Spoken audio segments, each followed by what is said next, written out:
This is social media as tools for digital evangelism. How to use these tools for doing more than just running a Facebook page, but really making it part of what you do in ministry. I'm going to run downstairs, but we'll come back. A larger part of a communication strategy. Everybody in the right room? We're all good? We're all caffeinated? How was the plenary? Excellent. I didn't get to make it. We're getting some work done. There's very few times that we have a lot of our team together, and so we took the opportunity to catch up face to face. My name is Jeremy Tackett. I'm the digital evangelist in the office of the presiding bishop, and so I work out of New York, but as you can tell from my accent, I'm not exactly from Brooklyn. I'm based out of Lexington, Kentucky, which is my home. And so I want to take a little bit of time today to talk about how we use these tools. But before we really get into what the tools do and what you will do with a particular Facebook page or how to create a particular kind of content, I want us to back up a bit and think a bit more conceptually. And so I'll walk you through, as we do this next hour or so together, how we structure what we call digital evangelism in the church. And as we walk through that process of how we decided what it is that we would do, I think you're going to find some tools and some correlation to what you're doing in your parish or your diocese or in your organization, and then get a real understanding of not only technically how to use these types of tools, but conceptually why you would want to build this and make this part of what you're doing. Now, what you won't find in this particular hour is a lot of specifics about how to do a certain thing on a Facebook page or how to find a certain analytic or post a certain thing. There's a couple reasons for that. The first is, no matter how much time I spent building it and getting that presentation ready, Mark Zuckerberg would change everything 10 minutes before the presentation started. The second is, there is no tutorial I can give you that a 14-year-old on YouTube hasn't already figured out how to do. So my suggestion to you is, if you have a particular need, like how do I post a video to Facebook, then what you do is you go into Google or YouTube and say, how do I post a video to Facebook? And there's lots of great blogs that are out there to do that. And one of the things that we do in the Digital Evangelism Office, and actually in the entire Office of Communications at the Church Center, is we will work with you one-on-one. We are available as resources to you at any time to answer those types of questions, and we do love to do it. It's just not something that works well in a setting like this. When we started digital evangelism, I like to tell folks that they gave me the two hardest words in the Episcopal Church as a job description. Digital, which is icky enough, and evangelist, which is a very Episcopalian word. I grew up Southern Baptist, so I was totally cool with the word, and so I thought everybody in all church disciplines, evangelism was just a thing. Definitely not the case here, and so what we've had to do as we've begun this work is to really ask a lot of questions about not only what is it that we're doing in this. Oh, you got to turn the remote on. Let's try that again. I am a technical professional. There we go. Before we get into specifics about how we do digital evangelism, we had to come up with, what is the idea? What is it that we're actually even trying to do as digital evangelists or as evangelists? So because we're Episcopalian and there's a committee, right? There's a task force that came out of General Convention, and the task force that was created out of digital evangelism as a concept was the Task Force for Leveraging Social Media as Tools for Evangelism. Now, doesn't that sound like an Episcopalian title for a group? And yeah, just riveting stuff. And what this group was tasked with doing was figuring out, if we live in this 21st century, if there's this new public square, if this is where people are meeting like they used to meet at the grocery store, how do we enter that space? And then what is it that we're trying to do once we get into that space? So we want to evangelize. Well, what does that mean as Episcopalians? Well, because we're Episcopalians, the first thing we did is we had a General Convention resolution, and then we had a task force, and then the task force wrote a white paper, like you do. We got all the theologians together, and they came up with this incredible 28-page white paper on the concept of evangelism as Episcopalians. And if you are an Episcopal nerd and you really want to dive into it, that entire paper is available as part of the 2018 General Convention Blue Book report. And I would suggest that you read it. Check out the report, because there is a lot of great information in there about what it is that we're trying to do. If we are going to do the work of evangelism as Episcopalians, what does that look like? What does that indeed even mean for us? And the paper is great, but the problem is a 28-page paper is like an entire hour of presentation. So we had to take that 28-page definition, and then about 50 folks worked together, and we got it down to a definition that we think pretty succinctly explains what we're talking about when we say Episcopal evangelism. We seek, name, and celebrate Jesus' loving presence in the stories of all people, then invite everyone to more. Now, one of the things I'll tell you is we're going to give you all of these slides, so you can take them back. You can take as many notes as you want. I would say definitely write this one down. It's 132 characters. Why?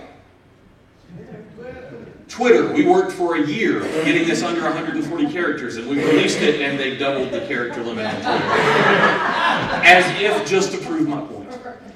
But we're happy that we got it down into this, because what we have here is a definition where every word has meaning. Every part of this informs some part of what we do. And the reason that I start with this is not only because it's the operating principle for what we do, but it's also an incredible example of what I would suggest you do. If you have any sort of takeaway from this, it's that before you come up with a strategy, you need to know why you're doing it. Everything that happens in Episcopal evangelism, everything that happens in digital evangelism, every content piece that we create, every new platform that we work on, every person that we contract to do a job, every film shoot that we go on with the purpose of being evangelistic is going to fit in some part of this definition. This is our operating, it's our mission statement, it's our vision statement, it is our direction for what we do. And we do other sessions where we talk about what every word in this means. I want to highlight a couple of things about our meaning just because they're so crucial to what we do. One thing that you will notice in here is before we speak, we listen. A big part of the way we do evangelism as Episcopalians and in the work of digital evangelism in the office of evangelism is we want to create a space for other people to tell their stories. We believe that whatever space we go into, wherever we begin to have a conversation with someone, God is already there. There is already work happening. There's already an interesting, unique perspective, and no matter what we could bring to the conversation, the person we're having a conversation with can bring as much or more to us. We think about that when I was a parish communicator at Christ Church Raleigh. We operated under a very similar principle with a much less polished definition. But we believe that everyone in the church had some unique story to tell. There's the person that came in for their first week and they got connected with the children's ministry. And there's the person that's been there 40 years who's worked with knitting prayer shawls. And they can tell a story that no one else can tell. And as you capture those stories, you have this endless flow of new angles, of new ways to see this thing. That if I'm only pushing out information, if I'm the only one that has anything to say, if the rector or the bishop is the only one that has anything to say, you're getting a very small piece. So before we begin telling stories, we are seeking. And then when we find them, we name those stories and we celebrate those things. And in all of it, we're looking for Jesus. We're looking for the work that God is doing. And then we invite everyone to more. And every time we do this training, someone raises their hand and they say, more what? And we say, yes. More people coming to your church on Sunday? Absolutely. More people working in a food pantry ministry? Absolutely. More people giving to a stewardship campaign? Absolutely. More people inviting their neighbors to coffee, more people inviting their neighbors to a concert because in that music they hear something that just stirs their soul? Absolutely. We want to create the space for people to meet God in whatever God is doing. We say that if we are calling everyone to evangelism, our job is not to be evangelists. It's like if we're calling everyone to learn to swim, our job is to create the pool. We want to create a space where people can tell their stories, share their stories, celebrate their stories. So that for us is the big idea, and I hope that there's some things out of our big idea that you will take back to yours, but you've got to find your own. What is it that you want to do? The first step in having a social media strategy that is successful is not to make sure that you have a Facebook page and an Instagram page and a Pinterest page and a Twitter page and a Snapchat and a WhatsApp and a Google Plus page, which was a thing for like 9 minutes. You don't have to have all those. Before you do any of that, the first step in a successful social media strategy is to understand what your organization is about. What's your identity? What's your vision? What's your goals? What are the values of the organization or the parish or the diocese that you work for? Not blanket boilerplate language. What are you about? What is it that you're trying to do? Social media is built on that foundation. Now, I promise there's only one time in this presentation that I'm going to flatly read from a slide, and it's right now. Because I want to get this quote right. Justin Wise, who wrote this book called The Social Church, it's an incredible resource. He said, if a church doesn't have goals, if a church doesn't know what the finish line is that they're running toward, social media isn't going to be helpful. In fact, it's going to be a detriment to that church. Social media will make a poor vision fail faster. This is a frightening and somewhat disheartening sentence if you're jumping right in, and maybe you're already in the place where you're doing it and you're not doing it well enough. And I don't want you to hear this as a, you're doing it wrong, you've got to gut everything and start over. But from this point, the saying is the best time to plant a tree is 25 years ago, the second best time is today. So wherever you are in the process, begin as you move forward, as you're thinking about your next campaign. Think about what it is that you're trying to do. And it won't always be the same goal. There's sort of two levels of looking at this, and we do this on the church-wide level, and you will do it at a parish level.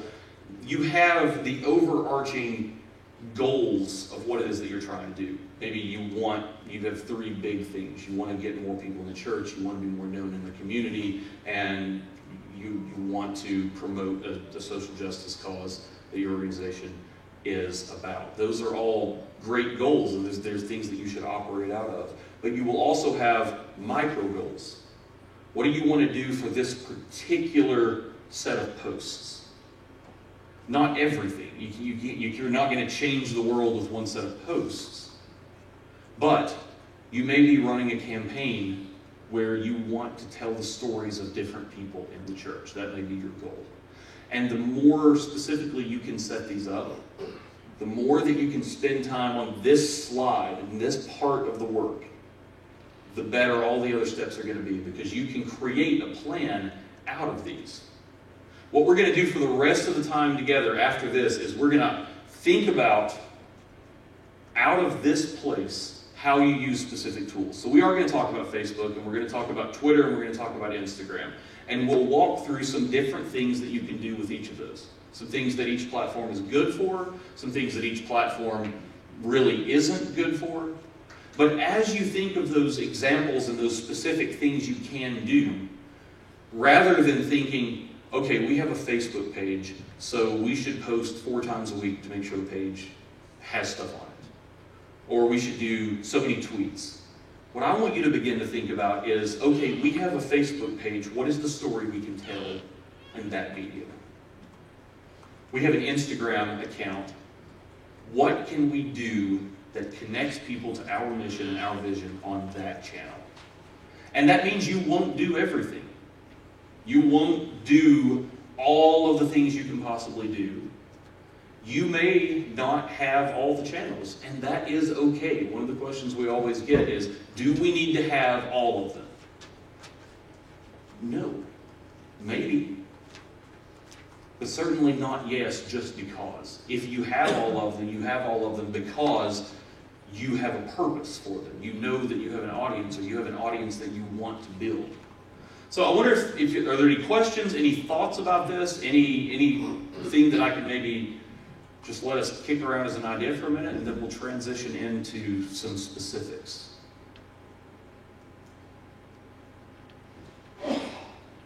All right. So now the platforms. Now I'm going to be very simple. Platform, if it's not a term that you're familiar with, that's just a medium. So Facebook is a platform, Twitter is a platform. Every sort of different program or tool is a different platform. And that's where your message goes. I want to talk about, we will do 3 of them. There's a lot of other smaller ones, and these are concepts that you can take to pretty much any platform. We're going to talk about the big 3, and we're going to do them in the order of bigness for how they normally work in the church, which means far and away, the first one is Facebook. One of the things you'll ask is, isn't Facebook dying? Isn't Facebook going away? Aren't people moving away? Are the young people still coming to Facebook? And you get 100 answers if you ask 100 people. But the truth is, for the amount of time that we're going to spend between now and the next Communicators Conference a year from now, Facebook is going to be the big platform. If you have to pick one, if you only have time or energy or resources to be in one place, besides having a website, which you should also do in concert with a social media presence, Facebook is the one that I would say, if you're going to have a presence, have it. It's the biggest by far. It has the largest reach. It does trend older, but so does the Episcopal Church. And that's not bad. That doesn't mean there's something wrong with it. It's just knowing what our audience is. You're going to get a pretty good reach on Facebook, reaching your core base audience. And Facebook can do a lot of things. It's a very flexible, versatile tool, and you can choose a whole lot of different things that you want to do with your organization and do it on Facebook. It's really good for posting detailed updates. So if you have paragraphs of text or something that's maybe in the form of a press release that you want to get out onto social media in a place where people can share it around, this is a good place to do it. One of the great things about these posts is you can add links to them. So maybe if your goal, if you look at your goals, and one of the things that you say you want to do with social media is get a bigger drive to your website. Maybe you spend a lot of time on a website, you've got some good content there. One of the ways that you can use Facebook is you can put pieces of your content there and link to your website. If you know that's something you want to do, then that's something that you can measure. We'll talk about analytics in a little bit, and how you kind of see if some of these things are working. But that's definitely something you can do. You can put links to other posts. You can link to things on your website. You can put entire stories right there on the page.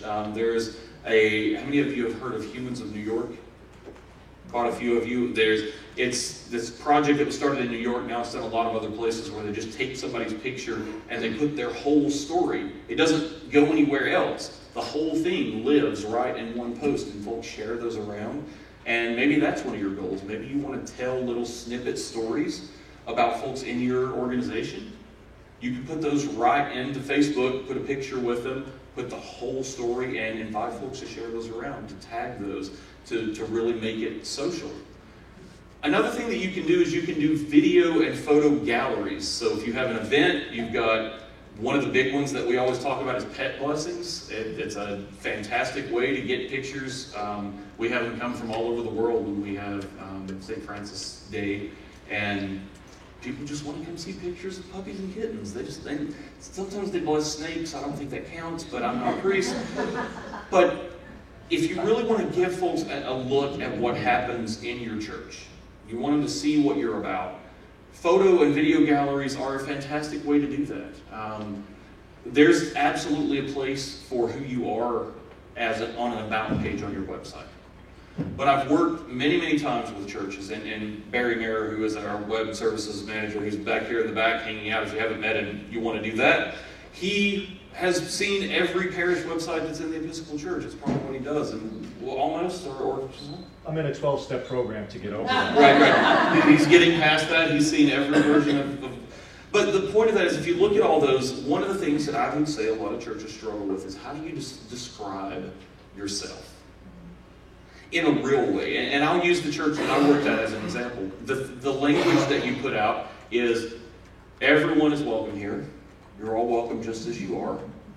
And that may be conceptually true, but if you're visiting that church on a Sunday morning and you're in jeans and a t-shirt, you'll be welcome, but you may feel out of place. We travel around all over the country, and I, being on staff with the presiding bishop, I feel really comfortable in churches, but I still want to go see, how do we dress on this Sunday, just to kind of fit in. There's no really good way, even as you try best, to say, this is sort of a jacket-required place if you want to feel comfortable. But what you can do is you can show pictures. That's a very positive way to say, not because you're creating restrictions, not that you have to be this, but you're giving folks the opportunity to know what they're stepping into. You're creating a level of comfort. You're breaking down a barrier. And almost everyone that comes to your church, think of a church maybe that you've visited or an organization that you've been part of. Before you ever set foot in the door, I would bet you either went to their website or you went to their social media, their Facebook page. One of those two things. And a really easy way for you to say, here's what we're about. We love kids. We have great children's programs. We have a great music program. Whatever it is that fits into that, what are we about? You can tell that story through pictures and videos just by being intentional about putting those up there. If you know that's one of your goals, that's something you can do. You can share details about your parish. Again, this is great information for a website. You want to put your the hours that you're open. If you have office hours during the week, you want to put your service times, you want to put some contact information, but you can also do that on your Facebook page. Now that Facebook has become much more mobile, it's entirely possible for someone to search your church on Facebook and click a button on their phone and either get directions to your church or call your church. They can just make the call if they need something from your office. And all you have to do is go into your page and under your About section, just fill out those details. Just make sure that the phone number is accurate. If you are going to put an email address or a message button, make sure you have someone checking that. You don't have to put those things on there. But if you do, if you create a channel for communication, make sure that it's something that's going to be a good experience for the folks that are coming to check you out. You can engage your audience, and this is not a scary thing. Comment sections are not bad. We always think, and we go to that worst place where there's that one person who is going to be trouble, right? Like, you know that if you post something, you're going to have to monitor it. And let me tell you from a macro level, the Episcopal Church's Facebook page has about 190,000 followers. On an average post, we may get a reach of 300,000 people. We may have 500 comments, 1,000 reactions, and I can tell you the names of all 7 people that are negative. I know them all. I know who they are. Yes, they exist, but even on that huge level, even on the most controversial things that we make statements on, we will get 10,000 reactions and maybe 50 negative comments. The good outweighs the bad. And the other way to think about it is every time they comment negative, the Facebook algorithm pushes you up because they're engaging. This is not a bad thing. Yes, you have to keep an eye on it, but if you're using social media actively, you're engaged anyway. You know these are things. There are things you have to hide. There's things that you block. Occasionally, somebody is just somebody you've got to say, I'm sorry, we can't continue this relationship. We're going to block you. But you have those tools. But far and away, this is a place for folks to engage. If one of the things that you want to do is invite folks to tell their stories, if that's one of your goals, this is an incredible place to do it. Put a question out. Tell us your favorite hymn. What is a Facebook memory? One of the most fun ones that we did just on a random Friday was I posted out, name your favorite hymn, but only use emojis. We had probably 3,000 comments on that. And we said, everybody else guess. And so we created all this engagement. It was just one of those little flash in the pan things. It was just a cool idea. But that's another thing that this is all for. Try things out. We've tried posts that we thought were going to be fantastic, videos that we've worked on, and content that this is going to change the church, and like nothing. But one of the things we'll talk about later is if you analyze it and you learn from it, then those aren't failures, those are just opportunities to learn something about your audience, and we'll talk about how to do that. It's a great place to post event details. Remember, what we want is, we want these tools to be social. We want the people that are engaged in our page to be engaged in the life of whatever it is that we're doing. And when you post an event on Facebook, you're giving the folks that are in your organization a chance to buy in. If we take that 5 minutes and say, we're having a Christmas Eve service at 4 p.m. and we're going to do a separate event for 7 p.m. and then invite folks in your parish to say, I'm going, then you're helping get the word out, and then it's being posted on their page and their friends are seeing it. And not only are you promoting your event, you're giving the people in your organization a chance to be evangelists. You're giving the people that have buy-in to your program, people that believe in what your church or your parish or your diocese is about, you're giving them the chance to say in a very safe way to their circle that they're part of this thing. And they can choose to do it or not. It's not forceful. One of the things that we tried really hard to do as we thought about what we do as evangelists in the Episcopal Church is we're just not the knock on your door, stand on the street corner people normally. Now there's pockets that are, and that's their community, that's fine. But as an organization, like the flip that we're going to make is not suddenly that we're all going to have leaflets, right?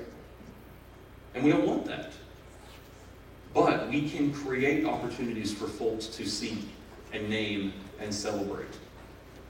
If they're part of a choir, giving them a chance just by posting an event that says we're going to have a concert, we're going to have lessons and carols, just that one little thing, you're creating another opportunity for someone to engage in a new way. And it's that kind of simple thing that changes your strategy to being something that is even more effective. Last thing we're going to talk about on Facebook is going live. How many of you have done a Facebook Live? About half. That's about average.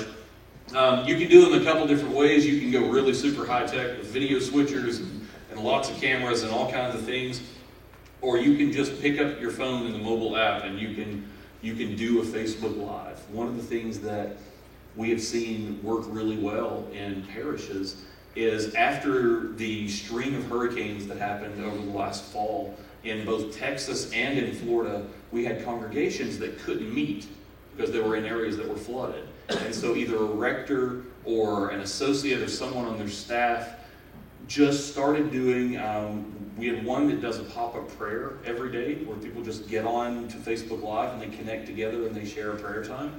We've had folks that do Compline online. One of the coolest ideas that I've heard recently is we were doing sort of these presentations in Texas, and one of the ideas that a parish shared back with us was, as a Lenten discipline for families, they had a Wednesday evening story time for families. And what they did is at 7 p.m. every Wednesday evening, they all got together. Families were invited to take their kids and huddle up in their pajamas in bed at their house. And their family ministries leader got on Facebook Live with them, and they shared a Bible story as their bedtime. It's a fantastic way to just do something creative that you may already be doing. We have lots of churches that do Facebook Live streaming of their sermons. There's more and more all the time. And if you don't have an entire setup to do that, if you have a rector that's comfortable with this angle on them, we've had directors that will just put the phone right here and turn on Facebook Live and get the sermon out that way. I've always wanted, because we have access to Bishop Curry's account, I've always wanted to comment during their sermon because I think they can see it. They're like, call me Monday morning. But one of the reasons that going live is great is it's a real-time engagement. It's a way for folks to be part of what's happening right now from wherever they are. But the other thing is Facebook Live gets the highest priority in Facebook's algorithm. If you want your stuff to get to the top of people's timelines, Facebook Live is the tool. According to Zuckerberg, it gets 300% more engagement than anything else on Facebook, and that's because they design it to do so. They will build an audience for you. If you follow the Episcopal Church's Facebook page or Bishop Curry's page, you'll occasionally get a notification that says the Episcopal Church is live now. It's a way that you can get Facebook to do the legwork of building an audience for you just by having these events. And they don't have to be events that you planned to do live. I know the rules about, we don't film during services and we don't have cameras on during services, but if there's an incredible anthem that your choir's doing and you just put it on Facebook Live, they'll only be upset until they see 1,000 people saw it. And then they're totally fine with it. It's magical. But it's a very easy, non-obtrusive way to share out what's happening in your church. Maybe there's a Christmas pageant that's happening, or you're doing something out in the community. It's all about creating that mindset of we're going to share this out. It's about understanding what it is that you want to do and then thinking of ways to do it. That's why we spend so much time on the why we're doing it before we talk about what we're doing. Any other questions about Facebook or any other ideas, maybe questions you brought into the room about things that you're doing or things that just something that you are doing well that you'd like to? Yeah. Well, maybe just a question about the administration of it. We have about 5 people who have access to our Facebook account. And I'm the communications director, so I assume it's my responsibility to post things, such as events, but then I get our choir director posting a couple minutes later a very comparable post, and we got conflicting things going on. I know the answer is to have me be the primary. Yeah, so for those that maybe didn't hear that well, and for the purpose of video, the question essentially is, how do you manage it when you have multiple folks that are administrators in some way or are content creators? And how do you keep from having duplicate content? And I think the other part of that question would be, how do you keep you from having to do everything that's going on in the organization? Now this is where I'm going to take off the digital evangelist hat and go back to when I was a communications director at Christ Church Raleigh, where we had a staff of about 15 or 20, and we had about 5 that did this. And it was just through conversation. It was through ongoing expectations building of what it is that if they wanted in youth ministry, let's say, or children's ministry, 2 of the folks that had admin access were those 2 people. And I would only give admin access to folks that I knew could go end to end with it. And we didn't set it up so that I have to review posts and then I have to do the final thing. What I did is I found the folks that I could give complete control of their areas, and then it was just on them to do it when they were given that access. Now, of course, you always have the access to go in if something needs to be shut down or pulled down or changed. Occasionally, you'll have a post that hits a little differently than you expected it would, and there's comments. But what I would do is just, if somebody was going to have that kind of access, then they had the trust of me as the communications director, but they also they knew the expectation was on them now to do it. If there's a major event in the church, like Easter Holy Week services or something, you would know those were going to come from you. But you sort of create the framework and structure for when things are posted, and then just let them do it. Yeah. Hi. When I was at Episcopal Church Foundation, what we did, I did vital practices post every morning before 7 o'clock. So everyone knew that was my time. And we found that we had different departments, had different times a day. And that really seemed to work for not colliding. And it was simple to do through a conversation. Yeah, and one of the things that we're going to talk about at the end is we're going to talk about how scheduling and doing those types of things to make sure you don't have that kind of overlap. Is there somebody who has something? Yeah. Oh, I like fancy solutions because it does involve conversation and planning. But what we've done at our church is all the administrators except for me are members of the clergy. And their responsibility is strictly theological. So all the invitational messaging for events and services and programs and those kinds of things come through me from the directors of the various components who want those invitations and need those messages. But we also have, so in the case where we have somebody, for instance, one of our associate rectors went to Charlottesville last August to be with members of the church during the demonstrations. And she was in charge of making sure that our parish knew that that was going on and that we were in communion with our diocese and other churches there. So that was not my job to do that. Right. So that the hygiene is that there's a particular content area in which they are expert, and I don't Sure. try to kind of fit into that. Yeah, absolutely. One more, and then I'm gonna. He had raised his hand way early. Yeah. We'll get to all of them. I have a question. Is this Facebook Live, does that only show up on people who have liked your page, right? Yeah, that's a great question. Is there a way to boost it so that people in the area can look at it? So you can't boost a post while it's live. It's one of Facebook's rules. And by boosting, it means paying to grow that audience. So the only thing that you can do while the event is live is invite folks on the video or in the comments to share it around. So you can grow it, and when they share it, then all their friends can see it too. The thing that you want to remember, the only technical detail I'll give you there is make sure that you, as you're setting up your Facebook Live, it asks who can see this. Always make it public, and then everybody can see it. But Facebook Live videos, when the video ends, you have the option to leave it on your page. You can delete it if you want. So sometimes if it doesn't work out well, or if you lose signal in the middle of it, which happens every time we live stream Bishop Curry, we try to get a whole sermon and it drops out halfway through. But so you can delete it, but you can also save it to your page. And once you have saved it, once the event is over, then you can boost that video. So they wouldn't get the exact live experience. And I don't know what their reasoning is behind that, because there's been a number of times that I would put some money behind a live video if they'd let us do it, but you can't. So it's one of the limitations of it, but it's a great question. And can you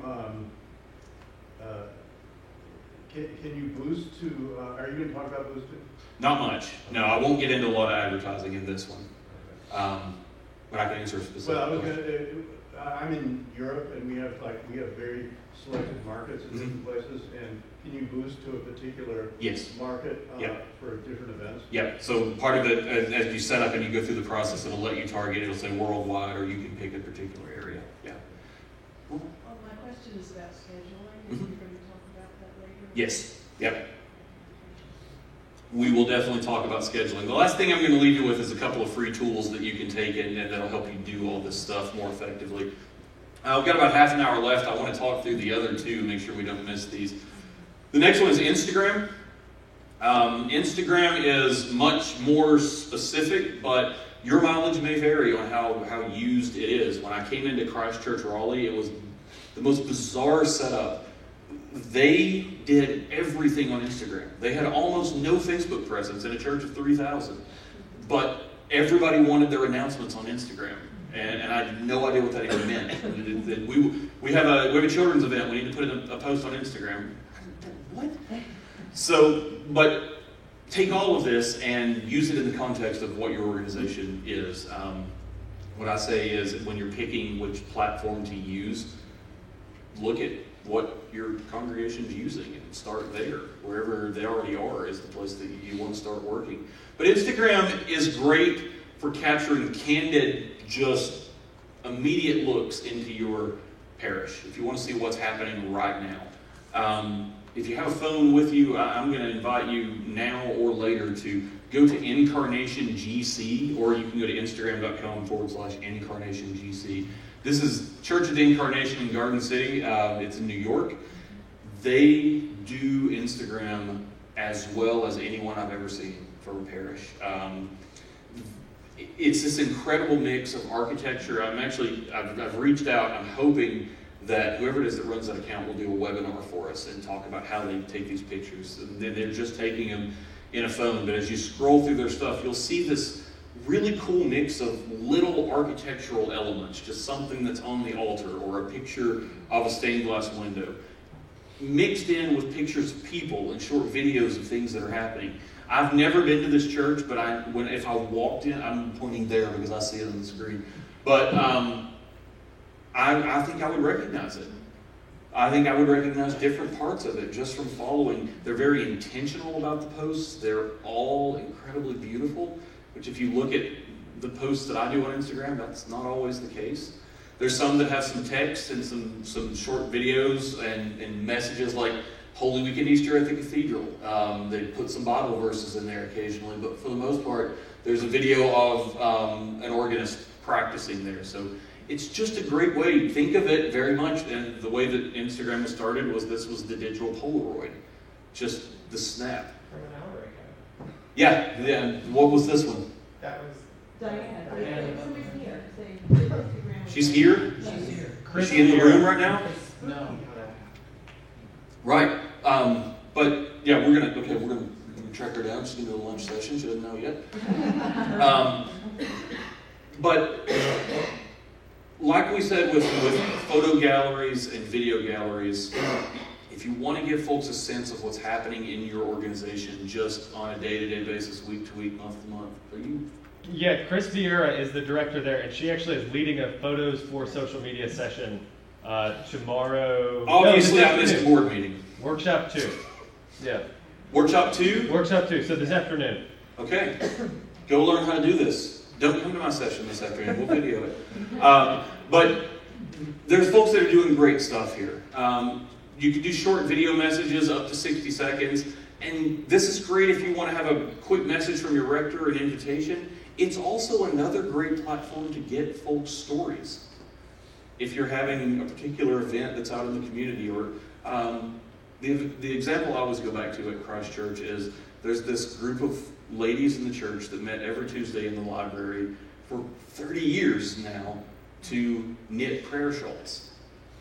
And not only is this an amazing, cool ministry where they have these prayer shawls that are blessed that the priests then take to folks that are in the hospital, where they have new baby blankets, but it's also a really visually appealing thing. There's all these different colors of yarn, and it looks like a cool picture.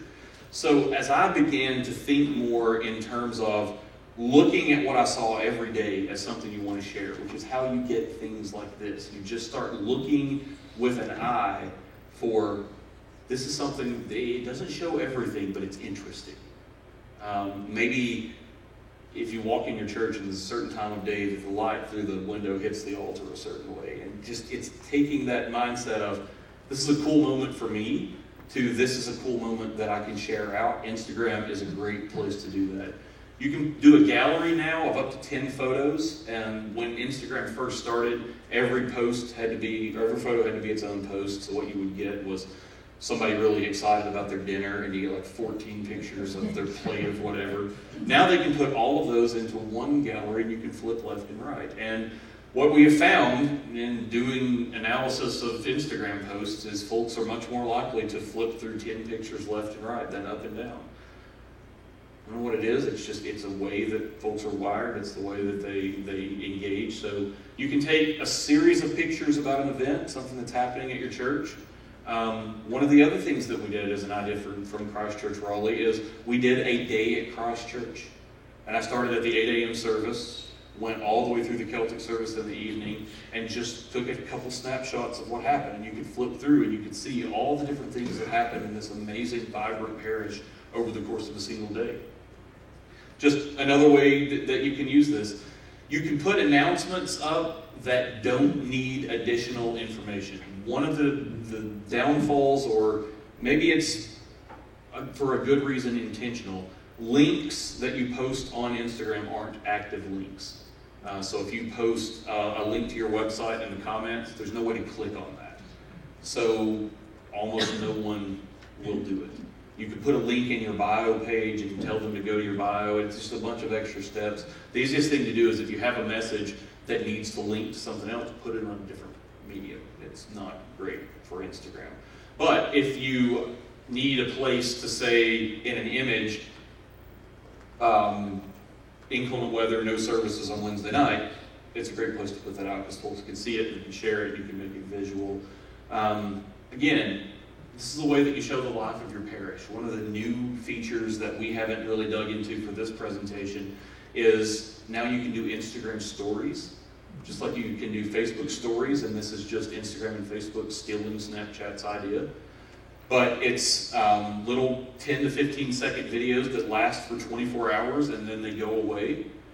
But they're incredibly well engaged. We used these at the Episcopal Youth event back last July, and we would just take 10 to 15 second videos, and we would end up with 15 or 20 over the course of a day that just showed all the different things that were happening. I think we may actually have one on the Episcopal Church's page that's live now, that probably from this event. Chris Sikkema, who is our coordinator for digital evangelism, manages most of our Instagram because he's much better at it than me. Yep, good morning from Cayuga. This will just be here today, but lots of folks will see it and they'll get an idea of something that's happening in the organization. It's a really good way to get folks engaged and just give them another window in. I wonder if any of your organizations use Instagram in an interesting way, or if you have any questions about Instagram that maybe I can answer. What do you use for Instagram scheduling? Instagram scheduling is a new thing. Up until just a couple weeks ago, there was no way to do it. They didn't have the technology built into their API.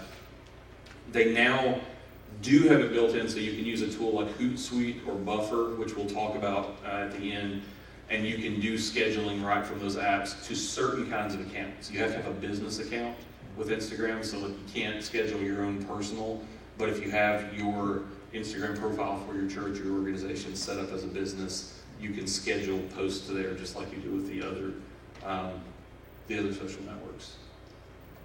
I wanted to just share that I'm on diocesan level. We're featuring parish every week, whichever parish bishop is going to visit that week, and so we want to give service times and things like that. Nice. And we're using pretty successfully, I think, the link in our profile thing. I've set up a page that's just our website /Instagram, and we put the picture there, and then information about a little more about the church there. So, Oh, great. So if I hear that right, you have one link that's in your profile page, right. and you change the information on that page, Right. It's just rather than changing the link Yeah. every time. You have one link they go to, and they can get. That's really good. See, this is a perfect example of your experience and usage is very different than what I would do, but it works for you. That's the kind of thing you just test out and try. That's great. Anything else? Well, no, we just really recently started getting involved in doing more Instagram, and I've got a colleague who's posting in the morning. We'll take a shot between our two major morning services of something going on, whether it's the kids coming in, or just some interesting shot to say, great sermon this morning. If you missed it, you can still come at, depending on when you post it, at 11 a.m. or at the 6 p.m. service. And we've seen an increase in our 6 p.m. attendance each week. That's awesome. Since he started doing this. Every small numbers, but 5 Sure. or 10 additional people each week. That's fantastic. And that's not small numbers. 5 or 10 additional people a week, that's awesome. But yeah, just looking for unique ways to, again, give them that snapshot, not what's happening this week, but literally this is happening right now and you can still be part of it. That's brilliant. Yeah. Just super quick, just because we have paramedic people on our staff, there's no copyright issues with music. With live streaming. And this is the part where I say I'm not legal counsel for the Episcopal Church. What I can tell you, we've never had issue with posting a clip and it having a 10-second snippet of a song or something. That now 10 seconds is okay. Yeah, that it's totally different if we post a video on Facebook that we have a whole piece of music that's the backing music for it. But in the case of this, where there's a live performance and you're just panning around and you've got a shot, we've never had trouble. CCLI has a streaming copyright license and apply for. Okay, and pay for it, but yeah. But so yeah, you can. That's a great way to do it. And I would say with paying for licensing, just like I would say with paying for advertising, if this is a part of your strategy, then part of that is building in. If you're going to regularly do that, if you're going to stream services in whole, there are options. There's organizations like CCLI is the big one that does church copywriting for music. There are ways out there to do that, and those are great questions to ask. But we've never had any issue. Yeah. What kind of hashtags do you recommend using hashtags? Yeah. So for anybody that's not super familiar with hashtags, it's a way that people can search every person's posts that are on a particular topic. I'm sure lots of you are familiar with it. There are 2 that you can use that will get you noticed by us in the Episcopal Church. The first is #JesusMovement. We're really proud. About 95% of the usage of that hashtag on the internet is somehow connected to us now. And that's taken a long time and a lot of work to do. But that's one of the hashtags we monitor, and we monitor all the time because we want to get content from you guys. We'll reshare it out. The other one is just hashtag Episcopal or hashtag Episcopalian. We use those sort of interchangeably. One note that I would say about using hashtags is before you pick one, search it. For lots of different reasons. One is because there's a million things on the internet that we don't want to be linking people to that could be connected to a potential hashtag. I say always look at them as a 13-year-old middle school kid, and if they would snicker at it, probably avoid it. One of the other problems that I've seen happen, and it happened with a conference that I worked with years ago, the hashtag that they had chosen was a ticker symbol for a stock. And so there was all this financial stuff getting in there. There's nothing bad about it, but it muddies down. So doing the things to kind of, also if you're working with an organization, if you're collaborating between multiple organizations, work together to make sure, because hashtags, while they aren't case sensitive, different spellings are different hashtags. GC18 versus GC 2018 are two different things. And so the more that you can streamline to have more folks using the same hashtag, it makes it easier to collaborate on lots of those. Yeah. So the hashtags go across different media platforms. So you can use it for Instagram, Facebook, Twitter. You can use the same hashtag for each one, unless you use a third-party program like another piece of software. If you are in Instagram and you click hashtag Episcom18, it will only pull up Instagram posts. And then if you're in Facebook, it will only pull up Facebook posts. But you can use a Google search for that hashtag and you can find things across all the mediums. So it'll search. But within a particular platform, it won't search other platforms. I want to spend just a couple minutes on Twitter. And the way that I approach Twitter professionally is, your mileage may vary. You may find really good use for it. Again, as the director of communications of a parish, we never put anything on it. We had one because it was already set up, but we didn't do a lot with it. I would say, as the Episcopal Church, we don't get a ton of traction on our Twitter account. But on Bishop Curry's Twitter account, we do. One of the ways that I've seen Twitter used really well is if it follows an individual, you may be able to think of a Twitter user or two that's out there in the universe in Washington or somewhere. It's a great way to engage people. If you have a bishop or a rector or a leader in your organization that is a voice that folks want to hear from, it's a great way to get that out there. If you have a group of folks in your church that are active Twitter users, inviting them to share lines from sermons, things that stuck out in a church service, and let them use that platform, I would absolutely do it. Twitter is a great way to drive folks to other platforms. So if you have a post on your website that has all of your service times for Holy Week, a quick tweet that says, check out our website for Holy Week times, that's a great way to do that. It's a great way to do reminders about events. You can share and retweet from other ministry partners, so there are lots of folks out there creating good content that you can share. At I Am Episcopalian is the Episcopal Church's Twitter account. We do post things out there. At PB_Curry is Bishop Curry's Twitter account, so we'll have links to sermons, we'll have quotes from sermons, events that he's part of, and almost all of the organizations that we work with on a church-wide level have Twitter accounts that we'll retweet from. So it's a good place to stay connected with the larger church.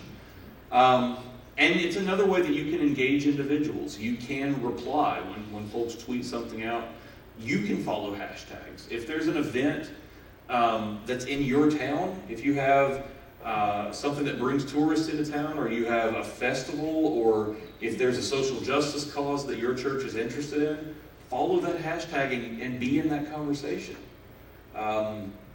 It's used very successfully in social or in social justice campaigns and political and social causes. You'll have lots of folks using Twitter, usually with a particular hashtag. So it's a great way to jump into the conversation. Do you have any particular questions or comments about Twitter, ways that you've used it? We always retweet, all our Facebook posts get retweeted. Yeah, so just a way to hit it again on another platform for those users. In Europe, Twitter's real big. Ah, okay. Yeah, I since geographically, Twitter has different strengths. And Yeah. One of the things that I wanted to comment on, Twitter especially, hashtags are very powerful on Twitter. Because Twitter is largely, as you point out, an individual channel. Yes. It's not an institutional channel. Just people don't understand it that way. Right. And they don't look at it that way, so they're not really looking for tweets from a church or a diocese or a national office, that they're not really interested in that. It is great, though, if you're following, to get good content from individuals. Yeah. We follow Diane Bass, for example, Meredith Gould. So those kinds of content get through us to the people who follow us. Yeah. We find that momentum, in terms of followers, momentum is strongest in Instagram. You can build the channel quickly. Next, Facebook, last of all, Twitter. Yeah. Momentum for followers on Twitter is very low. Right. You don't develop a following organically very quickly. But you will find, like you said, that those that are in it use it. And Meredith Gould's a great example. She does a faith chat every week. That I know Barry's on that chat usually, and a number of you probably are. But it is a great way to have conversations, and it's entirely based around a hashtag. You follow the hashtag, and that's how you have the conversation. And I've never really gotten good at it myself, but I've checked it out and watched from a distance. There's a church in Texas, and I did an article, or they did a blog for Vital Practices. I'll find the name and give it to Jeremy. But they do Twitter conversation groups in the evening with young adults or adults who might have young children, and it's hard to get out to a Bible study or something. And I sat in on one of them. It's fascinating. Fascinating. It's similar to what Meredith Gould does, but this is within a congregation, and it's a way to keep those parents with young families engaged in the congregation when maybe they're not able to physically be there for a couple of years. I'll send you that. Absolutely. I want to move on very quickly. Number one, I want to say on any medium, don't be afraid to try new things. Snapchat has Snap Spectacles where you can get a first-person view, and Bishop Curry was doing a youth lock-in Q&A session, which, by the way, is really cool. And we just put the Twitter spectacles on. He had no idea what he was putting on. We're like, put these on, the kids will love it, and it was great. But try new stuff on any platform, any medium that you want to explore it. You're going to get better with every picture that you take, every Instagram post. And the next thing that I want to really push is using your analytics. When you try new things, even the things that don't work, if you learn from them, they're not failures. A post that doesn't get tons of likes isn't necessarily a post that failed. It just tells you something different about your audience. And the only way that you learn more about your audience is to follow the analytics.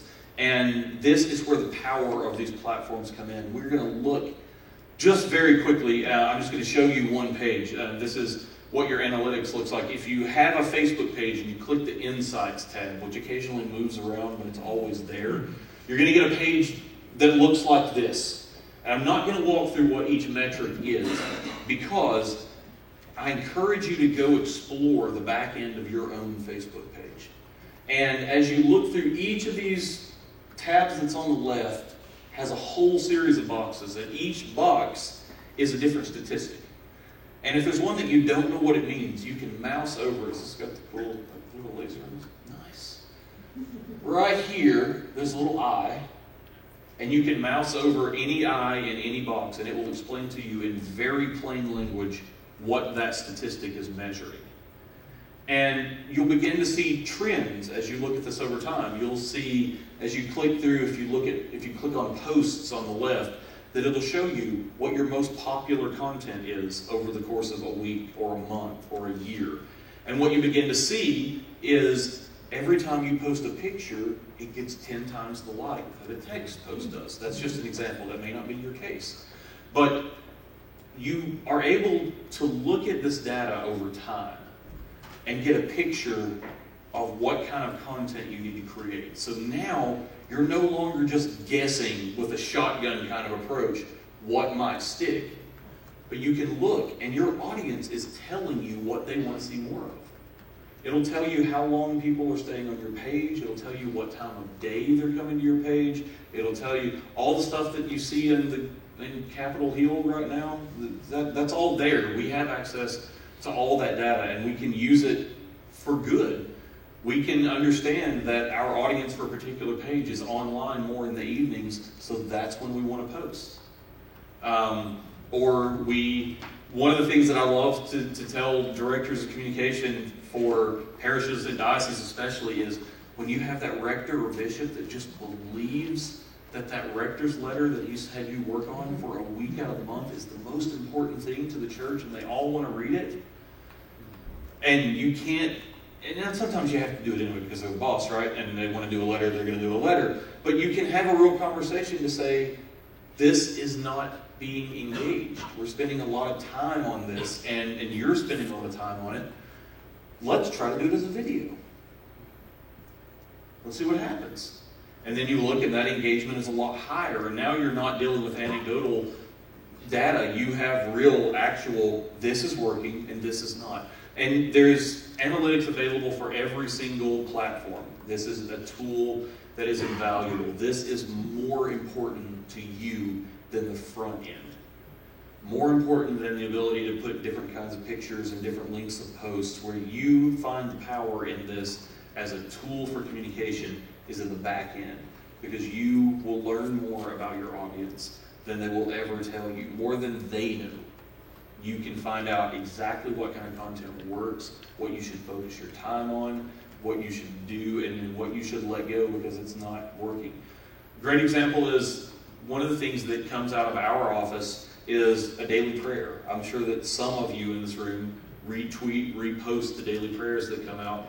It takes a good deal of time to make those happen. It's a good chunk of one of our creative services team's time. And so we've looked at, do we need to spend that time in a different way? Well, 300,000 people a day see those pictures, and there's your answer.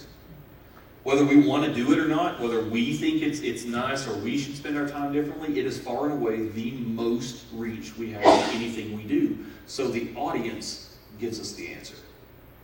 They tell us this is what we want. So that's what we make. That's how we stay engaged. Spend some time looking at that. Last thing is I want to give you a couple of tools that you can use that are absolutely free that are going to help you do this work a lot easier. These are, right now, neither of them are groups that we do any particular work with. We don't have a partnership with them or anything, though we're working on it. But they're just things that are going to make your life easier. The first one is a tool called Hootsuite. There's another version of it called Buffer that we use now at 8:15. But what this tool does, it's absolutely free. There's no software to it. It's all web-based. It works on any sort of mobile device. It works on any web browser, Windows, Mac, whatever. It lets you put all of your accounts in one place. So you can connect it to your Twitter account, and to your Facebook account, to your Instagram, to your Pinterest. I think you get, in the free version, you get either 5 or 8 different channels. And instead of having to go to all these different pages to monitor it, you can look at it all just in one page. So to give you a little better view of what it looks like, this is our Twitter tab, and then we have a Facebook tab, and you can choose what each of these columns are. So you can see all the people you follow. You can pick a hashtag that you want to follow. You can have one that searches every time your username is mentioned, and just keep a really heads-up view of what's happening on your page. I think we also have what the Facebook version looks like. Yeah, so you can see everything that's on your timeline, all of the posts that you've made. You can see all of your private messages. And again, all these are your choice. You don't have to pick these if you don't want your messages on there. You can have multiple users on Hootsuite. So again, if you have multiple people that are posting things, you can give them access to different channels. So this is just a great way. This is the powerful one. Inside of Hootsuite, you can schedule your posts across all of your platforms as far out as you want to schedule. So now instead of having, okay, on Monday morning at 6:30 a.m. you have this particular post. Instead of having to post it at 6:30 a.m. or going in and scheduling it on Twitter and on Facebook, you can do it all right here. You can make scheduling your social media a discipline, just like putting your bulletin together or putting together a newsletter. The way that we did it at Christ Church was the bulletin was sent to print on Thursday, so all of the stuff for our weekly parish bulletin was locked in on Thursday, all of the announcements, so that on Friday I would schedule the next week's posts based on that information. And then you would know what would come out. So it's really good for helping you get a handle on lots of different content going forward. The other thing that you can do is after you've done it for a few months, as you're doing a quarterly review or an annual review of your communication strategy, you can look backwards and see what you did most of your posts on. It's a great way to find out that you've been doing lots of push on outreach, but you haven't done a lot on worship, or maybe the other way around. And remember what we talked about an hour ago, that where you want to start is knowing what your organization is about? You want to know what your identity is? Well, if you start there and you have this tool, then you can compare those two. If what we want to do is this set of goals, did we do that with our posts? And so now you're not just guessing and hoping, you actually are building a strategy around your content, and you have something that you can go back and measure against. You can look at your analytics in here. You can set up a daily or weekly or monthly email if you want, where Hootsuite will email you and tell you how all of your posts did. They'll do all the analytic work for you, and they'll say, this was your top Twitter post this week. This was your most engaged Facebook post this week. And so you can just begin to get that information and start getting a handle. And all this stuff that looks so big and daunting starts to kind of become manageable. And you can breathe a little bit. You can get ahead of it and really create strategy. The last tool I want to show you in the last minutes that we have is a tool called Canva. And I'm missing, I put an extra slide in there. How many of you use Canva? Again, about a third of you. Canva is your secret weapon to look like a brilliant graphic designer without a graphic designer. It's another free tool. There is a paid version. But what I've learned since the last time I did this presentation is if you go to canva.com and you provide your nonprofit status, they give you the paid one for free. So you can get the full version. We're in the process of doing it with our national organization. Any size, just there's a simple form you fill out, you send them a copy of your 501c3 letter, and they will give you full access forever to the pro version of this tool. It works again on any platform. You can use it on Mac, Windows. The iPad app for Canva has won tons of awards. It is maybe the best iPad app I've ever used. It's incredibly intuitive. You can drag and drop your own pictures in, and basically you start at the top here and you pick what is it that you want to do. You want to make a photo for your Facebook cover, you click that one and it creates an image that's exactly those dimensions. Or you want to do an Instagram post, it creates those dimensions. The powerful tool, I got these slides backwards. The really powerful tool with Canva, beyond being able to start with formats and giving you fonts, and in the pro version, for those of you that are communications directors, you can load in your own fonts and logos and only allow your people to use those. So you can put your visual identity or your style guide into Canva, and then as you give your users access, you can pick what they can do. But once you have created a design, if you click this button on the right that says share or download, you can create it as an Instagram, but then you can click, I want an Instagram version, and I want a Facebook version, and I want a Twitter version, and it will resize everything to fit perfectly. And it's totally free. It's such an amazing tool. You can drop your own pictures in the background. You can upload your own text. You can save your own designs. So if you want to if you have a 12 by 18 poster that you have printed, You can download them in any format. You can share them online. It's just an absolutely incredible tool. Yeah. I just want to say that if you have brand standards, but you have enthusiastic millennial directors, you're not going to have brand standards anymore, because I'm having this couple with a very brilliant associate director who makes all of her own promotions. Thank God for that. But she makes it on Canva, and there's nothing that fits our brand standards. Right. So one of the ways that you can help that is using the pro thing. Right. The other thing that we have learned as a national organization, international organization, is we have moved from brand standards to visual identity suggestions, and we do everything we can we want to get everybody together. You all have one in your bag. And there's a reason that it says visual identity guide and not brand rules. Because that does happen a lot more. We want to make it as accessible as possible. So we have the logos available and we have the fonts and stuff available. Because we want to make the easiest path the path that gets us what we want, right? So if we make it hard, they're just going to go do their own thing, and it's never going to look like us. I agree. But we nearly nailed that right on time. So I want to leave you with the encouragement to try new things. I want you to know that we are available. There's a few of us in the room from communications. Barry talks with churches all the time about websites. Lisa, who's back here, is on our public affairs staff. Myself and Chris Sycama, we do Zoom calls all the time with individuals. If you have questions about your Facebook page and you want to look through your analytics, we'll do a Zoom call and we will just sit and we'll walk through your stuff. There's no parish that's too small or organization that reaches too few people. We love sharing this knowledge. But try new things and just have fun with it. Thank you for being here.